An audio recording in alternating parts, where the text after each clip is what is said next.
भारत के जम्मू कश्मीर में हुए आतंकी हमले के बीच सऊदी अरब ने पाकिस्तान को एक बड़ा झटका दिया है। लेकिन भारत से पहले ही सऊदी अरब ने पाकिस्तान को अपने देश में आने से रोक दिया और इस्लाम के नाम पे मुल्ला को साथ मिला के वो हालत की है इस मुल्क की, वो हालत की है कि आज हमें कोई भीख भी नहीं देता।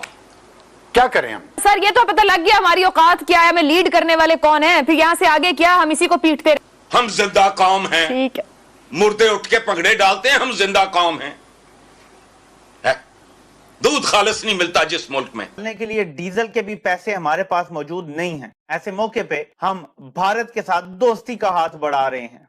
मतलब उसके सामने सरेंडर ये है कि करप्ट बुज़दिल सिपा सलार ये कहे कि भारत के सामने मेरी कांपें टांगती हैं, भारत से मैं लड़ने के काबिल नहीं। अटैक हो जाए, जम्मू और कश्मीर में अटैक हो जाए तो फिर इंडिया जब रिस्पॉन्ड करेगा तो हम बोल देंगे भाई इंडिया ने तो रिस्पॉन्ड कर, देखो ऐसा हमारे ऊपर गलत आरोप लगाया था, गलत इल्जाम लगाया था, अब इंडिया ने खुद ही करवा दिया। अब इंडिया हमारे ऊपर अटैक कर रहा है और इंडिया हमारे ऊपर अटैक कर रहा है, इसलिए यहां पे इलेक्शन नहीं हो सकता। पाकिस्तान समर्थित आतंकियों द्वारा जो परसों दिन कश्मीर में भारतीय सैनिकों के काफिले पर हमला किया गया था, इसके संबंध में सऊदी अरबिया ने पाकिस्तान के खिलाफ कार्रवाई करते हुए उनके प्रधानमंत्री शहबाज शरीफ जो सऊदी अरबिया कर्ज के लिए जाने वाले थे उन्हें भगा दिया है। पाकिस्तान का क्या आगे हश्र होने वाला है, आइए सुनते हैं। लेकिन भारत से पहले ही सऊदी अरब ने पाकिस्तान को अपने देश में आने से रोक दिया है। आपको बता दें कि पाकिस्तान के प्रधानमंत्री शहबाज शरीफ सऊदी अरब की यात्रा पर जाने वाले थे, लेकिन सऊदी अरब ने कह दिया है कि सऊदी अरब पाकिस्तान से बिल्कुल भी खुश नहीं है। सऊदी अरब भारत से नजदीकियां बढ़ाने में ज्यादा इच्छुक नजर आ रहा है। ये लगभग तय माना जा रहा है कि सऊदी अरब जम्मू कश्मीर में हो रही G20 बैठक में हिस्सा लेगा। चलने के लिए डीजल के भी पैसे हमारे पास मौजूद नहीं हैं। ऐसे मौके पे हम भारत के साथ दोस्ती का हाथ बढ़ा रहे हैं। मतलब उसके सामने सरेंडर ये है कि करप्ट बुज़दिल सिपा सलार ये कहे कि भारत के सामने मेरी कांपें टांगती हैं, भारत से मैं लड़ने के काबिल नहीं हूं, और अपनी फौज की तौहीन करे। इससे मोराल डाउन होता है बॉर्डर पे खड़े हुए जवान का।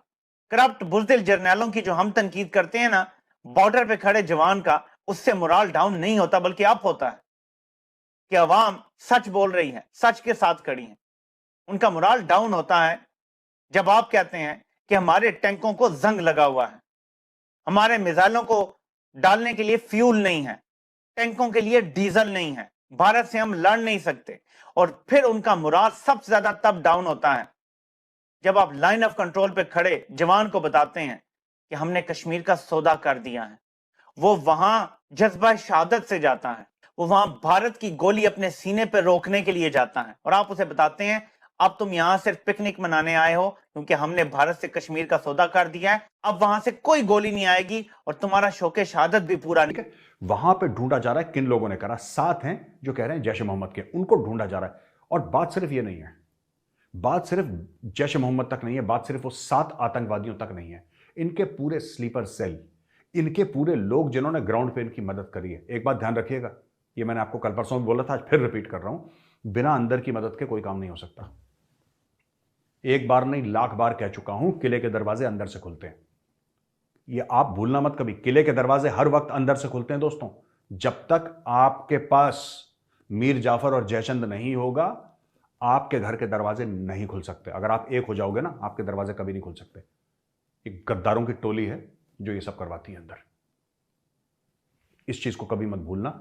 और इस अटैक में भी यही हुआ है, तो दर्जन भर लोग अभी अरेस्ट करे गए हैं, उनका इंट्रोगेशन चल रहा है, और आई एम वेरी श्योर बहुत जल्दी कुछ हो जाएगा। लेकिन हमारी इन्वेस्टिगेशन एजेंसीज जो हैं और सिक्योरिटी फोर्सेस, उनको बहुत चौकन्ना रहने की जरूरत है, क्योंकि ये जब तक पाकिस्तान में या तो इलेक्शन नहीं होते या जब तक और कार्रवाई नहीं होती G20 की, पाकिस्तान कुछ ना कुछ करता रहेगा, कुछ ना कुछ करता रहेगा कि भारत को इतना परेशान कर दो, इतना परेशान कर दो, इतना परेशान कर दो कि भारत कोई कदम ले ले।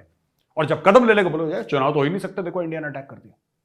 पाकिस्तान डॉक्ट्राइन के अहम हिस्से हैं, क्योंकि अमेरिका ने ऑर्डर दिया हुआ है कि भारत के आगे आपने लेटना है, अब आपके पास कोई ऑप्शन नहीं है। तो इन्होंने ये बयानिया बनाया हुआ है कि जी IMF का तो मुआहदा इमरान खान ने किया था और भारत के आगे लेटने का मुआहदा बाजवा करके गया था, हम कुछ नहीं कर सकते, हम बेबस, और इसीलिए बिलावल को भेजा जा रहा है। और उसके भेजने के दौरान ये प्रोग्राम इसीलिए आए हैं, ये हामिद मीर और नसीम ज़ारा इसीलिए बोले हैं, वरना ये आज से 2-3 साल पहले भी बोल सकते थे। 2021 में ये सारी ब्रीफिंग हुई थी। ये तब इसलिए खामोश रहे कि तब इनको ऑर्डर था और जैसा ऑर्डर था ये उस पर अमल कर रहे थे। आज ये इसलिए बोले हैं, और इससे पहले जावेद चौधरी ने भी कुछ इस तरह की बात की थी कि भारत को मना लिया गया था, मोदी पाकिस्तान आने वाला था, उसने मंदिर में जाके माथा टेकना था, फिर उसकी इमरान खान से मुलाकात होनी थी, दोनों ने हाथ में हाथ डाल के ऐलान करना था कि अब हम आगे बढ़ेंगे, तिजारत की करेंगे। तारीख में ये सब कुछ पाकिस्तान बताया की जा चुका। अपनी हरकतों के कारण दुनिया में कोई ऐसा देश बचा ही नहीं है जो पाकिस्तान के साथ खड़ा दिखे। पाकिस्तान जिन मुस्लिम देशों को बिरादर देश कह के बड़ी ऊंची आवाज लगाता था, अब वही मुस्लिम देश पाकिस्तान को लात मार रहे हैं। पाकिस्तान को बड़ी उम्मीद थी कि पाकिस्तान को इस मुश्किल घड़ी में सऊदी अरेबिया जरूर कुछ मदद करेगा, क्योंकि सऊदी अरेबिया के राज परिवार से जो वर्तमान प्रधानमंत्री शहबाज शरीफ और इनके बड़े भाई नवाज शरीफ के बड़े अच्छे संबंध रहे हैं। नवाज शरीफ तो बाकायदा सऊदी अरेबिया पहुंच भी गए हैं, क्योंकि वे पाकिस्तान नहीं आ सकते। पाकिस्तान में उनके खिलाफ आपराधिक केस भ्रष्टाचार का चल रहा है। नवाज शरीफ की लड़की मरियम नवाज भी वहां पहुंची हुई थी और शहबाज शरीफ भी जाने वाले थे, और सभी परिवार के लोग अपने संबंधों का वास्ता देकर सऊदी अरेबिया से कर्ज की मांग करने वाले थे, सऊदी अरेबिया से अपनी सरकार की मदद की कोशिश कर रहे थे। इसी बीच पाकिस्तान समर्थित आतंकियों ने भारत के कश्मीर में जो परसों दिन आतंकी हमला किया, जिसमें 5 भारतीय सैनिक शहीद हो गए, इसकी खबर जब सऊदी अरेबिया को पहुंची तो वहां मौजूद नवाज शरीफ और उनकी बेटी मरियम नवाज से सऊदी किंग ने मिलने से ही इनकार कर दिया, और जो पाकिस्तान के प्रधानमंत्री शहबाज शरीफ, जो नवाज शरीफ के छोटे भाई हैं, वहां जाने वाले थे, उन्हें आने से मना कर दिया, भगा दिया कि अब इधर आने की जरूरत नहीं है।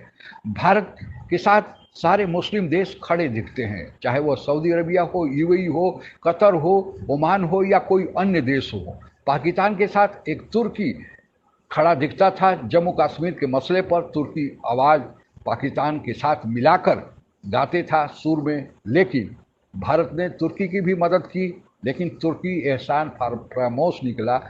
पाकिस्तान के साथ अब भी खड़ा है, लेकिन तुर्की के भीतर भी इतनी आर्थिक कमजोरी आ गई है, पाकिस्तान जैसे हालात भी तुर्की के अंदर हो गए हैं, तो तुर्की पाकिस्तान की मदद करने की स्थिति में नहीं है।